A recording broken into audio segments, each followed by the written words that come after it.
What's up everybody, I'm Jesse, or as you all may know me as Game Over Jesse, and today I have some awesome guests here with me, Holly Wolf, Joseph Ferris, Qbert, and Andy from Macintyre Productions. Why don't you guys go ahead and introduce yourselves for those that may not know who you are, starting with you, Joseph. Hi guys, I'm Joseph. My friends call me Joey, so none of you can call me that. And I do videos for Commonwealth Realm and Ferris Wheel Productions, but mostly Commonwealth Realm. Ferris Wheel Productions died a while ago, but Commonwealth Realm just took a knife and just slit its throat, saying, "You work for me now." That's quite an introduction you got there. Yeah, thanks. All right. And how about you, Qbert? My name is, I go by Gehab online.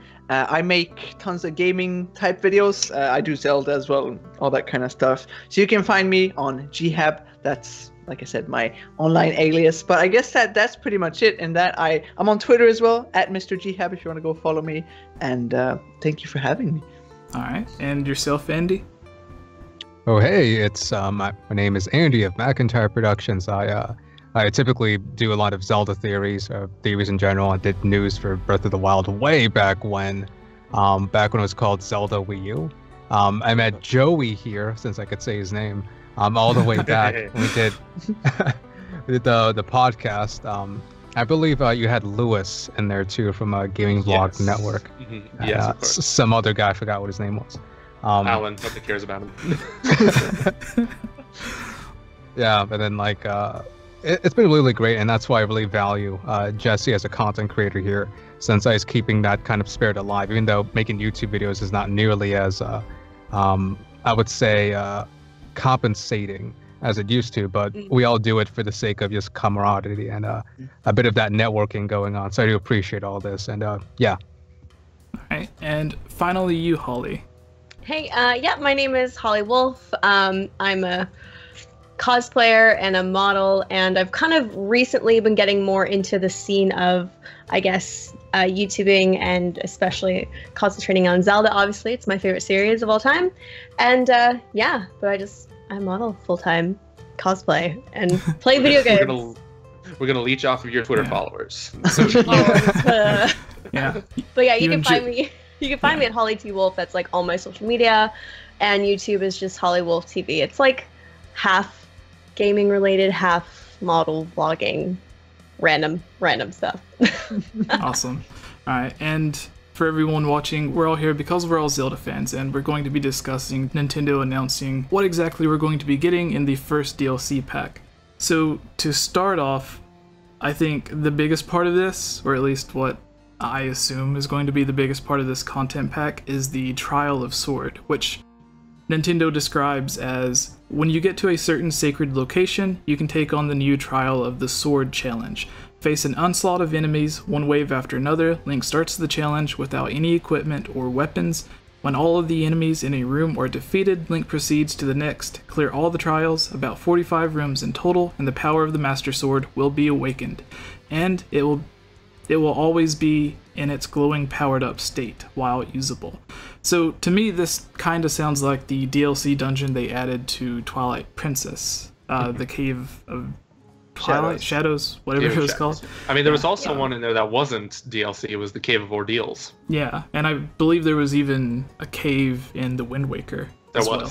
Yeah. So do you guys think this will be the same thing where you just keep going further down, or is it going to be like an open arena where you go through an actual room instead of just going deeper? Is it okay if I start off? Sure. All right. No. Well, well, I think it's gonna be. I mean, we do have like an image of it. Mm-hmm. There's like a ladder and everything. I don't think you're gonna be going up because that'd be tedious. But I definitely think either you're gonna go down, or it's gonna be like a shrine with multiple rooms opening, and you just go from one loading screen to the other. But definitely room based. I don't think it's gonna be a fully open area. It would be way too much to load and everything. Just like logically. It looks interesting though from the little image. It looks like a unique type of shrine or something that you're gonna awaken probably. I do like the premise though, because I love the combat in the game. It's absolutely, I don't know, it's very Dark Soul-ish in some ways. If you've played that series, I definitely I enjoy it, and it's going to be interesting and fun. Hopefully this shrine resets with every blood moon, so you can just, if you feel like doing combat, you can just go back in there and just test your skills and all that stuff. I also love that they strip you of everything. It's going to be quite interesting to just like, hopefully it's difficult as well. So it'll take a long time to get through it. Yeah. One thing that I want to make sure I ask each of you is, it starts out saying it's in a certain sacred location. Where do you think this is? To me, I mean, it looks like a forested area, but maybe the sacred location could be the Temple of Time, like a portal just takes you there from the Temple of Time or something. I feel like it's the Master Sword pedestal itself with the Deku tree. I don't know why they felt the need to make it a secret, but I don't know. I could be totally wrong. That does make sense. But there would be so many shrines there, though. There's already one shrine like right there, and I'm expecting this to be a shrine. I mean, it might not be, but see, I just feel like it would be too cluttered in that area, and it wouldn't make sense unless it's like a portal or something. It wouldn't make too much sense to have like a shrine or something there, like something up here there. It would look off in the forest, in my opinion. Yeah. If they had it to where you just go to it and like shove the sword back inside the pedestal and it warps you there, that's something like that could make sense. Yeah, that's what I was kind of thinking too. That obviously it's within that location, and then it might be some sort of portal-ish type situation. It looks like a large kind of open-ended shrine type thing, because you see almost like it looks almost like sky. Might just be blown out, but then you've got all the like metal structures. I think those are metal structures. It just looks kind of, I don't know. Like I can't. Or the Animus. Yeah. There you go. Zelda Matrix. No, I think actually it makes sense what Jesse said. I just got to add that, because if you put because you're stripped out of everything, right? So if you put the Master Sword in, it sort of warps you and just strips you of everything. It kind of makes sense. So I think maybe that's. Yeah, kind of looking at the macro level of it all. I really like the timing and where they've kind of revealed all that information. And correct me if I'm wrong, but in Japan, along with the states here, that we're getting near to the point that at least for, let's say, schools and universities across U.S. like East and West, a lot of people are going on summer vacation, or the equivalent to that in Japan and in the Orient or Eastern Asian countries. And so Nintendo has been kind of like going outside of the realm of E3. They like to do things more unconventionally. When was the last time they actually had an E3 presentation? But anyways, there you go. Give that man a prize. Yeah, and at least in terms of what Nintendo's trying to do, like I'm pretty sure they'll have a direct or something like around that time. But I feel as though they want new consumers to look at the Switch, look at Breath of the Wild as a product, and put that information out there as kind of a marketing schemes. Like, oh, you just get out of school, like here's Breath of the Wild, we just have new DLC for it, or we announced it at least. And so that kind of just incentivizes that. I'm assuming they will like release more information like around E3 or elsewhere. And with Mario Kart 8 Deluxe out again around this time, and it became the fastest selling Mario Kart in its franchise. Yeah. And again, with this timing, since it goes really well with since kids are coming out of school and they want something to do. So obviously there's a product there that will satisfy their time. Yeah, I gotta add to that. So I think you're absolutely right with that, because it makes sense that the second DLC pack comes in like holiday time, Christmas, when everyone's probably going to be buying the Switch, because Mario's coming out and stuff like that. So I think you're absolutely you're onto something there for sure. The first one comes out in summer when people are going to get the Switch. I know here in Sweden, where I live, tons of people are going on holiday and everything, and everyone's going to probably be looking into, a Switch or something. Maybe there's a price drop, so they'll be able to advertise the DLC pack and everything. I think that's a very good observation. They could even do a sale to where if you buy it around the holiday season, you get the DLC free. Yeah, that's sort of a promotion. Mm-hmm.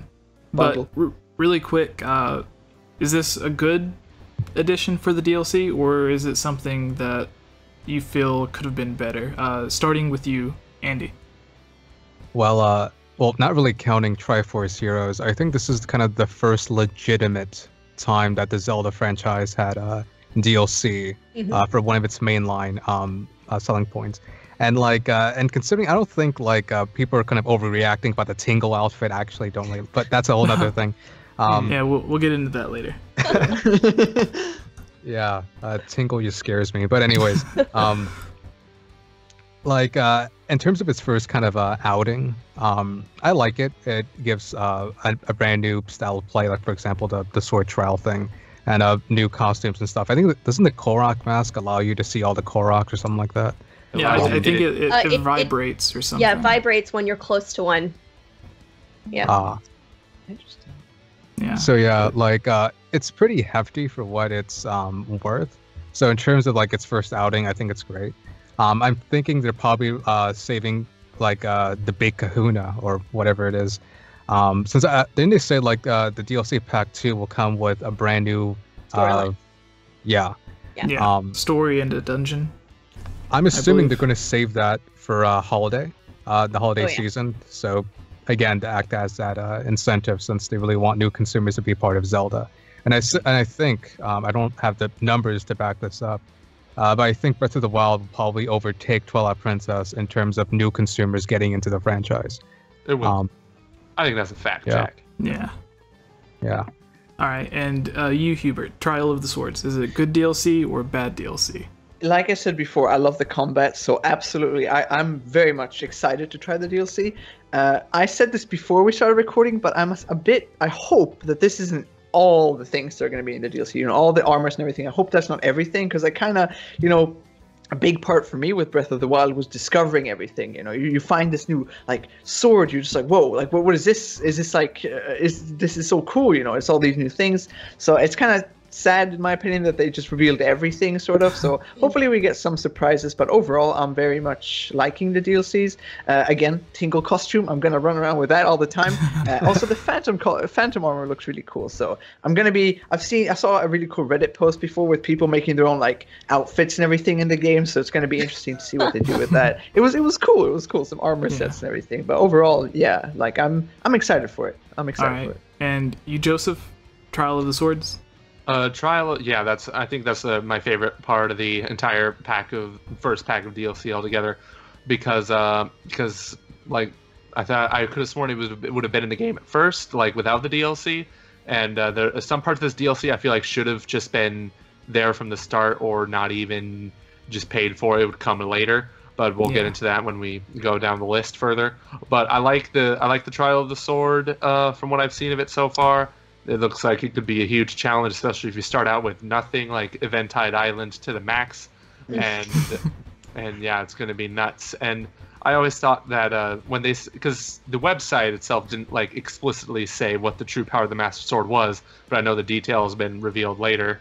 And I was thinking, oh man, I don't know if I would rather have the sword be at its full power at any time, or I would rather it just always never run out of power, but still be at its 30 damage rate. So, but I think the 60 damage rate and still runs out of power is a fair trade-off. Yeah. All right, and you, Holly, Trial of the Swords. Are you excited for it?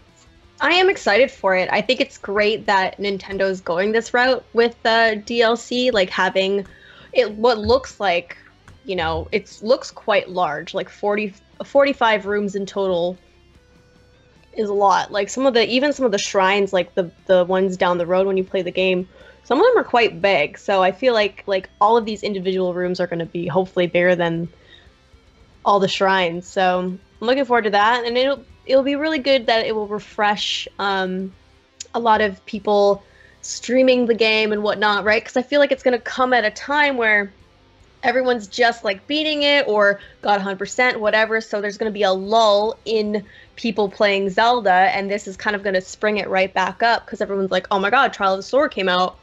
Let's stream that. Let's play it. Let's talk about it. So I think it's really smart on Nintendo for releasing both a summer and then a winter DLC.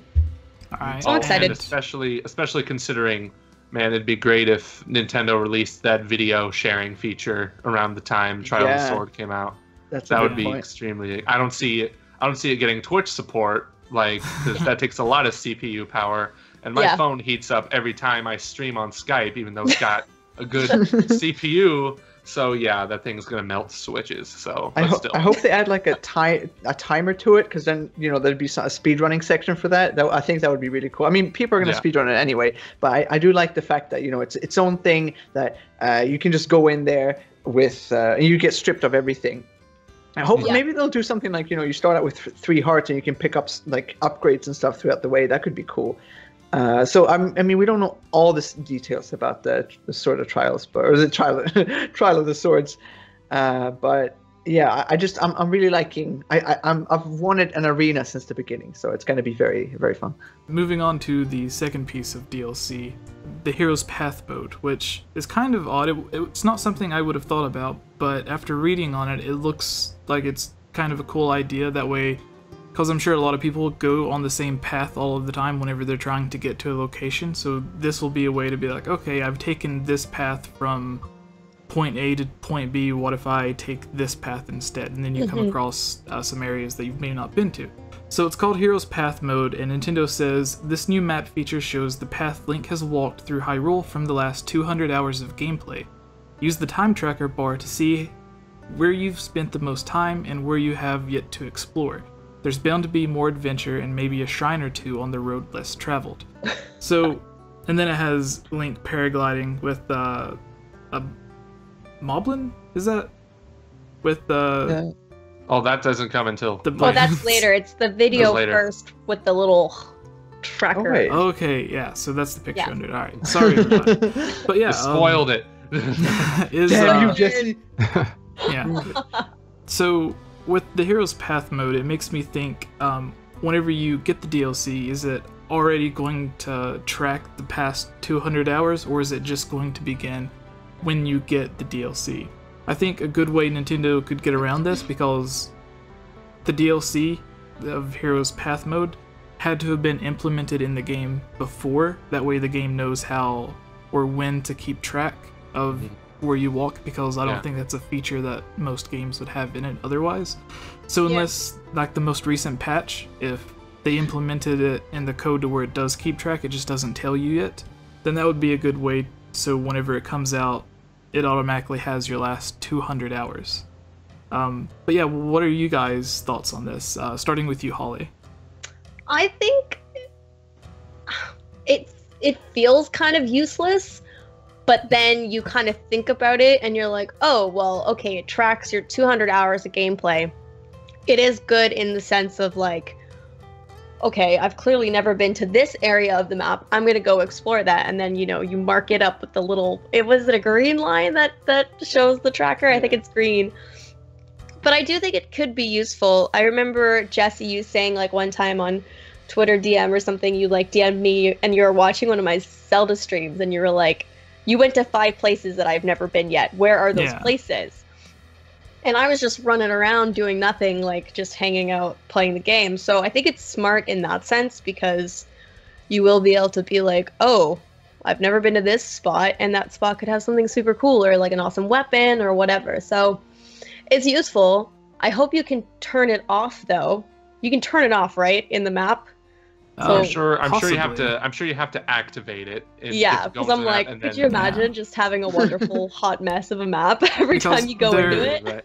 There are other features in Breath of the Wild now that you can turn on or off, like the amiibo functionality. I think you can turn off the special abilities. So I'm sure it will be something you can turn on or off. Good God, if it wasn't, that'd be hilarious. With you, Joseph, is this a good idea? What are your thoughts on it? This is a great idea, especially if you were like me recently and decided to bite the bullet and look up a walkthrough to find the last 15 shrines. That like took a hit on my pride that I had to do that. So I wish that came out sooner, because it's like, okay, so it knows where I haven't been, so there's more than definitely a shrine in one of those places, or a Korok seed. But my irk is, A, it should have come out sooner, B, this is the one thing that should have been free in the DLC thing. Everyone should have gotten this for free, I feel like. Yeah. I don't, honestly, like, this is a free feature. This is nothing you'd want to pay money for, honestly. All right, and you, Mr. Gehab. Yes, I absolutely agree with Joseph on the fact that it should have definitely been free. It's just, I don't know, I feel like this is just such a, like, it's a cool feature. I think it's great, but I definitely think it should not be paid for. But I do like it a lot because it's definitely. I was in the same boat as Joseph as well. With I just looked up a walkthrough of the last 10 quests I couldn't find, as well as the shrines, because I could not find them. Yeah. And I really would have preferred to actually find the areas myself and be like, oh hey, I haven't actually been here, because I have 205 hours on the game now, so I would have actually been able to track those hours and see where I haven't been. So it's a very useful feature, and I'm very excited. I know a lot of my friends are going to be getting this game soon, so it's going to be cool when they get it. They'll be able to use this, and actually they won't need to use a guide. And I know Nintendo specified that they want to have people explore without going up and looking up stuff on the internet. So this is definitely going to help with that. And it's not gonna unlock after 200 hours. That was a mistake I made in my video where I said it unlocks after 200 hours, but it'll track at most the past 200 hours of your playthrough. So you can still unlock it if you're only 100 hours in. Yeah. All right. And finally with you, Macintyre. Yeah, I'm in a similar boat with Joey here. Again, if anything, it just adds kind of to that replay value of Breath of the Wild, which I wholeheartedly adore. Kind of like another fun fact with that, I think out of all the Zelda games I kind of went through, I think Breath of the Wild has to be one of the most addicting for me. Especially when it first came out, I just couldn't put it down. I was like, oh, I have all this work to do, but then this thing has... Yeah. So if anything, for the DLC as a whole, if anything, it kind of just adds to the whole concept of replayability. And I'm pretty confident that the next DLC packs will also add on to the whole central theme. If anything, Nintendo has always been a company that puts gameplay first above everything else. So whatever updates they'll be putting off, whatever DLC things will be either be adding on to what Breath of the Wild has to offer, or fine-tuning some criticisms that are out there. The one piece of DLC that I think is going to bring the most replayability to Breath of the Wild is going to be the hard mode, and Nintendo describes it as, in hard mode, enemies gradually regain health, so take them out as quickly as possible. All enemies are also powered by one, I was going to say overpowered, by one level. For example, red bokoblins in normal mode are now blue bokoblins. And real quick, do you guys pronounce it bokoblins? Bokoblins? Bokoblin. Whatever I feel like at the time. I call the Great Deku Tree the Great Dooku Tree for the longest time. Yeah, I used to call it the Dooku Tree too, and then I seen Star Wars, and I was like, oh, Dooku's the Great Dookie Tree. So I think that's funny, because it's just the word bokoblins or bokoblins. Bokoblins. It's just a funny word. Anyways. Yeah. Really. Enemies can also have higher maximum levels than they would in normal mode. Look up, and you may also find enemies and treasure chests in the sky. Oh god. What? Alright, so... feature. Yeah, and that's where the picture comes in, where you can see the enemy flying in the sky on the little pallet thing. I don't really know what he's flying on. But that's just interesting to think that you could just be in the middle of Hyrule Field, and all of a sudden there's just a Lionel coming down on top of you or something. Like maybe you're in a battle with a Lionel already, and then a second one just drops down. I gotta say, please don't put the Octos in the sky, okay? They're already annoying in the water. Don't put them in the sky. I know. The Octos are the ones carrying them. If you look at the photo, they're the balloons carrying the rafts. Oh yeah. So shoot them down as fast as you can. Those aren't just the guts; those are the actual. Oh wait, you're oh no, you're not joking. Oh, he's actually right. Yeah. Oh no, I thought you were joking. Oh god. But on the good side of this, apparently treasure chests will be falling from the sky too. Like, it would be funnier if instead of coming down... Not falling from the sky, come on. I know, but... They just might be, on a cloud, and you gotta get to it somehow. Yeah, but it would be funny just for, a treasure chest to fall out of the sky and kill Link. Oh my god. Adding to the ways to die in Zelda. So, starting with you this time, Andy, what are your overall thoughts on this? It seems like they put more of an effort in this hard mode than they have in the hero mode in the past, where they just double the damage enemies have. They each go up by one level, and then the strongest, I guess, goes up another level, and then you have the random enemies that can just fall from the sky. So don't forget, the enemies can self-heal now. Yeah, regain exactly. health. They have those Master Chief suits. Yeah. So Masters. yeah. Call of Duty mode. what are your thoughts on this, Andy?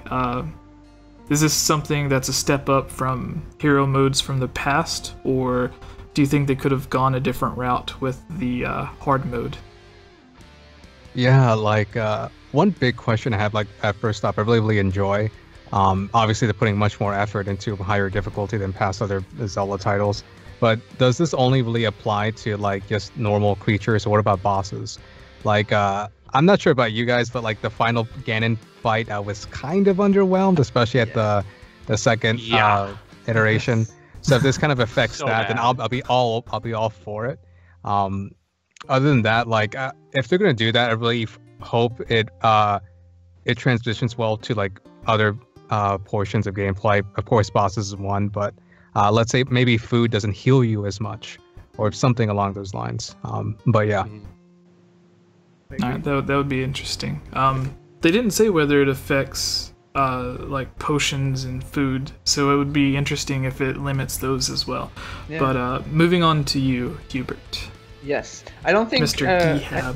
Mr. Gehab. Oh, Gehab. Yeah, it's Gehab. Yeah.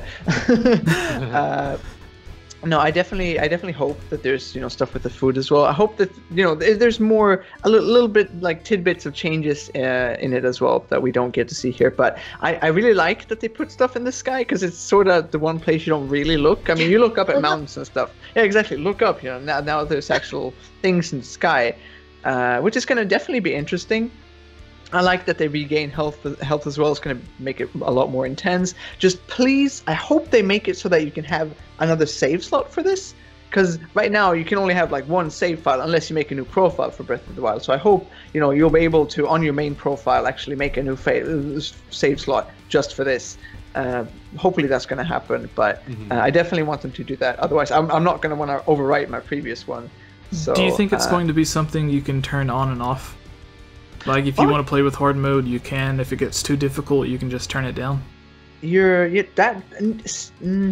I don't know, because I mean the game would have to reload for the new enemies to spawn, but that could be the case as well. Also, I'm curious because right now the highest tier of enemies are the silver bokoblins, right? So I'm wondering if they're going to add another one on top of that. Are they? Yeah, I think that's what they said. Yeah. Are you meaning like they just get more powerful, or they actually go to a different tier. Color? Yeah, a different color. I'm hoping that. Gold. I don't know. Platinum, maybe. diamond. Invisible. Golden. No. Invisible goblins. Invisible Lionels. They just walk around with a giant green screen. I definitely hope that. Yeah, that'd be really cool if they add another level of enemies. All right, definitely. And moving on to you, Joey. What are your overall thoughts on this? That's my thought. No, I'm just kidding. Sucks. I like this. I like it too. That's gonna be something I see myself trying for like a bit, but then going back to doing whatever. But I want to know if hard mode's gonna apply to the Trial of the Sword. Like, will that make the enemies harder in Trial of the Sword? And do we get a better reward for the Master Sword for that? That would be cool. That would be awesome, Nintendo. You can have that one for free. But, man, when you were talking about how you were fighting the Lionels, and then another Lionel comes in to the sky, and then I just remembered, oh, crap. Lionels have regenerating health now. Oh, yeah. This is gonna suck. That's terrifying, yeah, it's going to be great. And it would be interesting to replay that final boss with that difficulty in mind. But either way, I would like it if they added not just a higher difficulty to where they do more damage, but if they had new attacks as well. Yeah. Well, that would be cool. I don't think they're going to. I would like it if they just rewrote that entire ending boss from scratch, please. But yeah. That's my thoughts on it. I'll definitely try out hard mode when the DLC comes out. Yeah, it's. I know a lot of people. Wait, what were you saying, Joseph? I think to answer Mr. Gehab's question. Gehab. Gehab. Gee Willikers, Batman.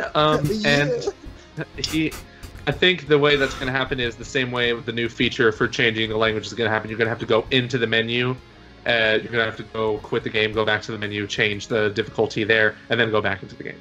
I think that's how it's going to change. But I'd like to be wrong, and you'd be able to change it on the spot, but that means you're going to have to reload the game. So, yeah. All right, and finally, you, Holly.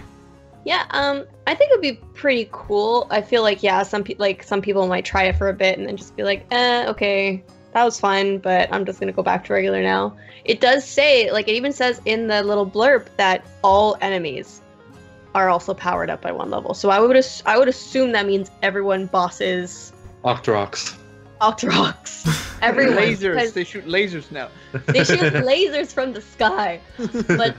But yeah, I think all enemies will be, because I mean most of the defined beasts, like all those enemies, like the Ganons in there and stuff, and they're not that hard. No. So I feel like they all need to be powered up if it is going to be like a true hard mode. It makes me sorry, I didn't mean to interrupt you. That's cool. Alright, I was going to say it makes me most curious about Guardians. Like, whenever they level up, are they just going to shoot more frequently, or are they going to do like twice as much damage? Right, yeah. Because I hope the way it is, the parry thing. Yeah, like a lot of the enemies, unless you have on good armor and a lot of hearts, a lot of enemies can just one-hit kill you. Yeah. So with hard mode, even if you have armor and are powered up, like a shot from a Guardian is going to take out like 12-15 hearts. Or 20. Yeah? Yeah, or if you 50. don't kill like a Guardian in decent time, if it regains health, that's pretty intense. So But does that mean the ancient arrows will one-hit kill them anymore? Who knows? Yeah. I hope that they actually fix the parrying thing for the Guardians, because I've never actually taken on a Guardian, normally, just like trying to attack it and stuff, because the parry thing right now, I feel like it is cool and it is nice, but I hope that for hard mode they make it so you can't do that, because then you actually have to take them on. They're scary again, What's parry mode? No, not parry mode. You can parry the Guardian laser. Oh yeah. Oh, I never thought of it as parry. I like to chop up their legs. And then Yeah, I haven't done that. Flip them upside down, make them useless. Yeah.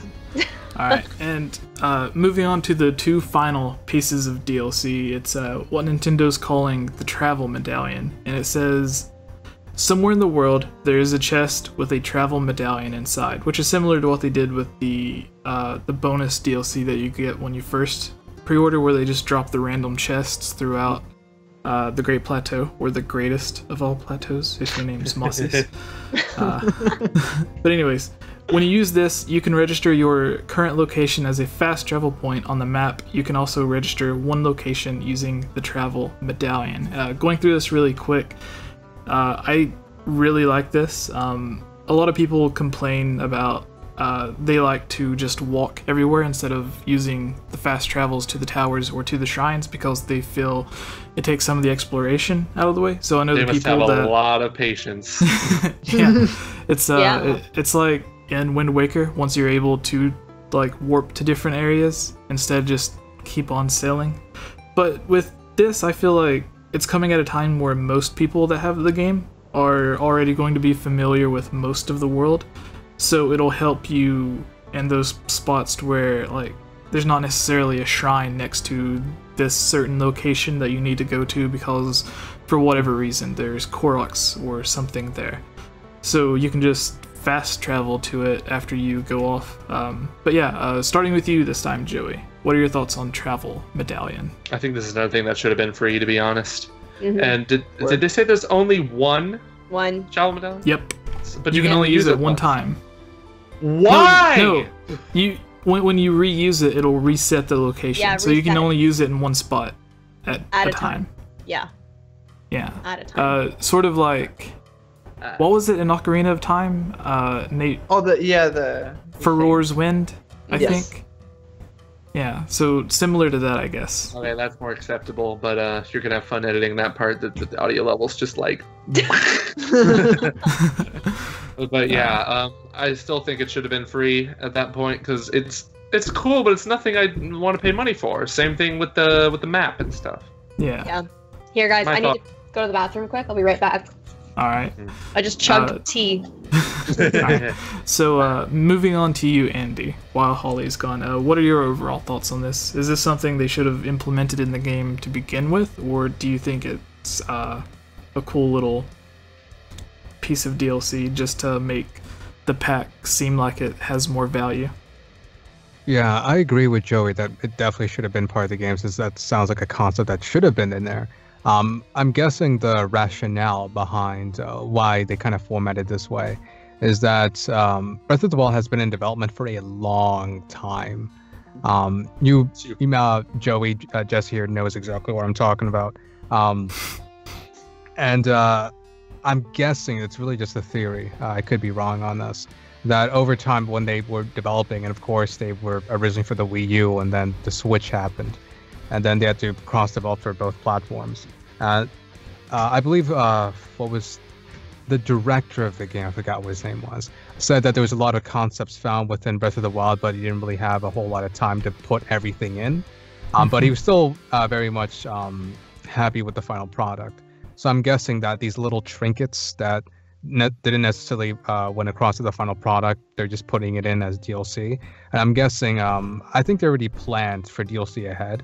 So maybe those concepts were originally supposed to be part of Breath of the Wild, but then it kind of shifted outwards. And then the DLC pack 2, whatever that is, could be an entirely different ball game, since I'm assuming that'll be much more bigger, but I could be wrong.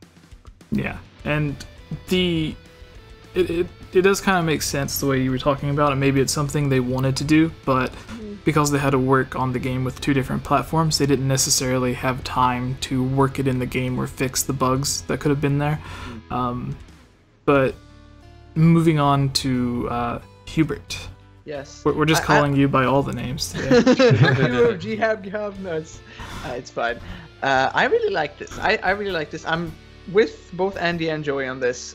Should be free, but I really like this feature because it's like a personalized waypoint. You know, you can put it wherever you want. I just think it's simple. It's fine, and like if you have a really nice spot you like. I don't know, you like to hang out there or something, you want to go somewhere, you can just put that down there and you don't have to always just like to go with your buddies to the bar and you want to get there faster. Fast travel to the bar. No, but I don't think they should have made it more, because otherwise you can just put fast travel points anywhere, and then that would take it out of, you wouldn't want to explore as much because you can just put a fast travel point wherever you want. And that sort of takes the fun out of shrines as well. You can't have them as fast travel points. I think, like I said, it's just nice. You just put it wherever. I'm curious where you can put this. Like in hard mode, can you put it at one of those, in the sky, in one of those platforms? Can you actually put it there and just like spawn there if you want? It's going to be interesting. If you want to go snowboarding, you can just put it on a mountain. Like I like it. It's just a personalized waypoint. That's all right. And finally, you, Holly.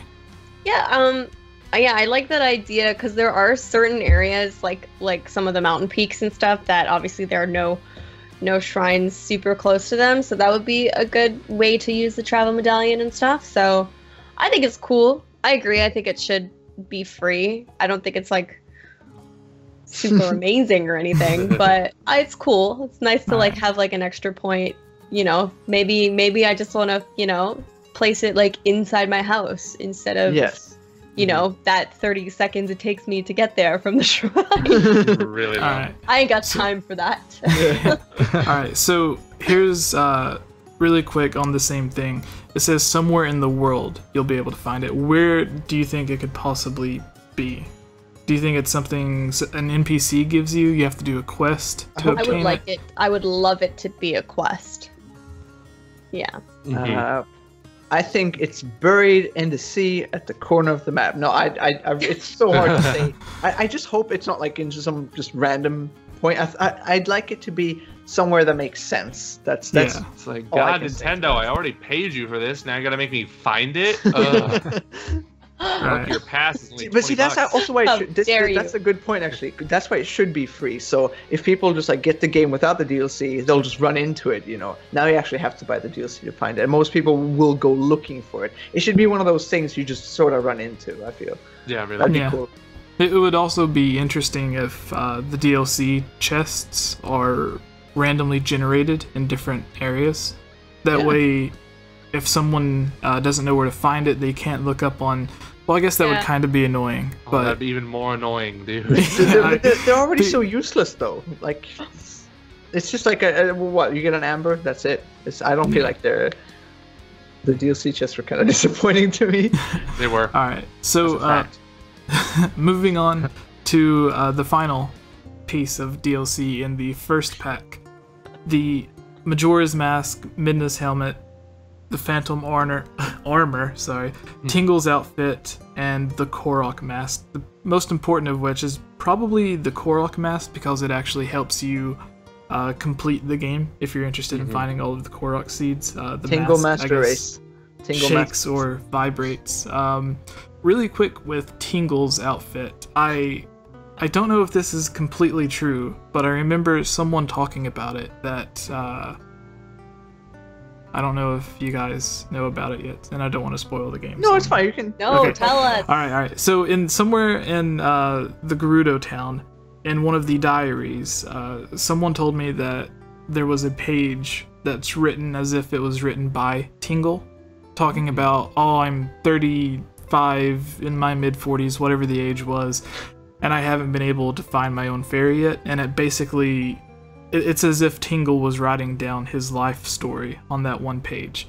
And then there is also the Tingle Island. So with all of these references to Tingle, I hope that somewhere in the world there is a Tingle. But if there's not, the He's in the sky. outfit's He's in the interesting. sky, hanging from an Octorok. Oh God. Yeah. That's But- great. You know what? That's actually really good. I hope that all these little outfits have. It would be awesome if they had like a reference quest to that game. You just do a little quest, and it sort of plays off of that game that it's based off of. So That'd be with so Midna's awesome. helmet, you do something with like Wolflink or something. Maybe you don't need the amiibo, and with Tingle you find Tingle, something like that. That would be really cool. I'd love that. Yeah. So with it says that there's going to be 8 costumes, and it only shows off 5. I don't even guess the helmet and Majora's mask is a costume. It's just the mask. But what are your thoughts on these? Because they're basically just outfit. A lot of people go and have we bought beaten the game. amiibos for outfits, so Yeah. I'm happy that they're in there. They're cool. yeah, exactly. Do you think these are like, oh, we wanted to put this in, but we didn't think people would buy a Tingle amiibo, so they're just releasing it as the DLC pack? I think they should release all the costumes as DLC eventually, because nobody wants to pay $40 for a Link amiibo right now. Yeah. Yeah. Yeah, Maybe- like I just did I actually. don't so- know. Maybe a Yeah. Tingle Link. I did amiibo. recently. I would Well- spend $100 on a Tingle amiibo. Just saying. like the only amiibo costume thing that I actually wanted to get was the Sheik mask. And then in order to get that, you have to get the Sheik amiibo, but they're like around $90 like online. I was like, wait, wow. So Ugh. Who expected this Wait, game to drive what? up amiibo prices? Hang on, like the Sheik amiibos are $90? yeah, at least the sites I'm looking. Oh, I gotta go check, because I saw one in a store very recently. I gotta Oh, go. man. Gonna Yeah, go I right gotta now. go run Business. there. Right now. Get it. Right now, 4 a.m. in the morning. I'll go. I was watching another podcast where they were talking about just like some of the normal Link amiibos to get Epona or some of the other stuff. I've like tripled in price on eBay. Anyways, No. what's everyone's just like a quick thought on the mask or costumes that you can come across? Just like give your opinion on it really quick, and one that you would hope they would include. All right. I need like to. I'm sorry. You finish your sentence. I was like, the thing is, like, I don't even know, like, they've already put so many different costumes that are a throwback to, like, you have almost every version of Link. You have the Sheik costume, you have a Tingle costume, of all things. So it's like, if there was an outfit or a costume that you would like to have, like a Goron or a Zora Ganondorf. costume, I don't really know. Costume. I'd love like a cape and stuff. Yeah, because the real Ganondorf sure as hell wasn't in the game. Spoiler. Yeah. No, but it'd be cool to get like the Twilight Princess one, or something like that, like a fully fledged armor. With, Anything's better than Calamity Ganon. like it'd just be sick, killing Ganon with his own outfit. I love that. Yeah. And what about you you, can find his Joey? horse in the game, so that'd be True. awesome. Yeah, you could cosplay Ganon. That'd be sick. That's the first Yeah, game you could do really that. I really hope I- they add the Ganon. I think these outfits are fine. Like I said, we spend more money. Like the expansion pass is only $20. We spend more money on outfits in the game already. And somebody on the Commonwealth Realm pointed out in the comment section, I I'm going to, if I can change the color of the Tingle outfit, I would make it pink and play as Papa Franku. Oh no! Yes, that's so cool. You can actually do that. Hopefully, You are. You're going to be able to dye it, of course. You're gonna play as pink guy for the rest of the game. Oh no! My God. That's the costume. All right, and you, Andy, what are your thoughts on this? And what costume would you want to be in the game? Well, I do like the concept in terms of like what I really, in terms of like costume sizes and all that. Sizes, why did I say size? I actually really like to see the Darknets costume, like the knights, you know, like in Twilight Princess, they're like these giant knight guys, and like have their sword too and their shield and not have it to break. Yeah, that's something I would actually really like. Yeah, we didn't get Darknets in this game. Sad. Yeah, that's true. I mean, Lionel's are worse, so whatever. And you, Holly. Yeah, Is there I any think costumes you wish you could come across, and your thoughts? I don't know. I like my. Oh, well, they maybe like a Hero's Shade armor set, Ooh, right? yeah. From Twilight. That'd be cool. Yeah. Oh, they should add, since we already have the cross-dress thingy, they should add Zelda's costume. Right. Yeah, I was thinking that earlier. I'm like, Triforce I hero mean, you thing. might as well like dress up as Zelda. If you're, Yeah. They should do that with a because whole wig and everyone's everything. here. Yeah, Yeah. Joey actually made me think this game has, like, there's so many different outfits and costumes that all have various abilities. And Triforce Heroes was the last handheld Zelda game they worked on before Breath of the Wild release. Do you think that had any impact on Breath of the Wild? Probably. To where they're like, oh, well, this entire game's built on having different outfits with different items and abilities. Your guess is as good Let's as mine. put that in Breath of the Wild. Probably. It could. It's likely. I'll just say that. I don't know. It's too hard to say, but it's likely. All right, and you, Andy? Actually, there actually is proof that can't speak. That I it's can't like- either. Yeah, I just came back from a marathon, but anyway, like there actually is proof like a while back, back when Wind Waker HD came out or some time frame around that. IG Numa did say that in an interview he was talking like, oh, what's it like directing so many different Zelda games at one time? And then he actually said that he actually cross-references certain points and concepts from one Zelda game to integrate in the one he's working on now.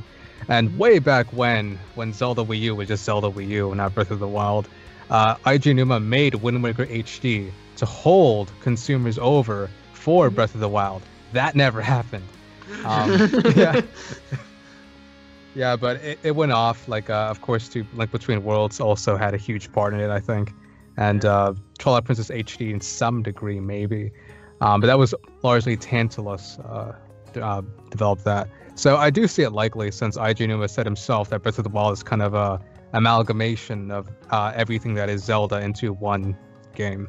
It's sort of like the Switch itself, like they said. It's all the consoles in one, sort of. Yeah. Mhm. All right, The GameCube and- had a handle. True. That handle. That handle, That's though. something. Yeah. It's weird because, like, even the Nintendo Wii is, like, smaller than the GameCube. Yeah. But- About the size of a Switch. Where's its God. handle at? True. Yeah. Anyways, finally, to end off this discussion, the second pack of DLC. We know what the summer DLC is going to be, the winter DLC. It's supposed to have... If you're a fan of this review, please subscribe and comment below to let me know your thoughts. If you would like to support this channel, please consider supporting on Patreon, where you can watch videos like this early, and help me create longer videos like the top 10 best and worst of Ocarina of Time, Breath of the Wild, and the top 5 official Zelda games that have either been cancelled or just went unreleased. Finally, a huge thank you to this month's supporters: George Says Hi, Link Uses the Triforce, Transcendent Sacred Courage, Glenn Cassio, Prey Warrior, Victopedia, Rusty Caulfield, Robert W., Amanda Pina, Lunarium, Chris Gasperin, Harris Priest, Lovable Christie, Key of Time 15, Jerome Major, Daryl Quinnen, Furzin 16, Kadrin, Magic Tech Review, and the Itch Network.